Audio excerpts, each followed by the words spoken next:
মনে রাখবেন একটা কথা, জীবনে যার উপকার করবেন সে আপনার ক্ষতি করবে, এটা স্বাভাবিক। মেনে নিয়ে উপকার করতে হবে, ক্ষতি করবে বলে উপকার করবেন না এ কথা নয়। কিভাবে আল্লাহর কাছে প্রার্থনা করে সারা তাকে বাঁচাচ্ছে, আর শেষে বলছে যে শয়তান।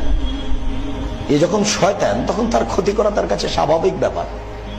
যে আপনার উপকার করেছে, যখন আপনি দেখবেন যে ও আমাকে ভালো লাগে না, তখন তার উল্টা আপনি যাবেন, এটা স্বাভাবিক, এটা দুনিয়ার একটা স্বাভাবিক ব্যাপার। সম্মানিত মসজিদের মুসল্লি, মানুষ আপনার ক্ষতি করবে এটা বিশ্বাস করেই মানুষ। যদি তোমার রব তোমার থেকে এই নিঃশ্বাসটুকু ছিনে নেয়, তোমার শরীরটা 24 ঘন্টার ভিতরে ঘৃণিত হয়ে যাবে।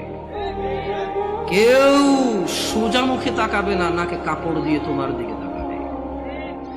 নয়াপাড়ার রিক্সার ড্রাইভার, ফসলি জমিনের শ্রমিক, গার্মেন্টসে কাজ করা বোনেরা আমার, অথবা গার্মেন্টসে কাজ করা ভাইয়েরা আমার, যাদের ঘরে ফ্রিজ নেই, টিভি নেই, সোফা, আলমারি, খাট, কোনো কিছু নেই, যাদের ঘরে কিছুই নেই, তাদের বলতে চাই, তোমার নাক থেকে নিঃশ্বাসটুকু চলে গেলে ওই স্বর্ণের খাট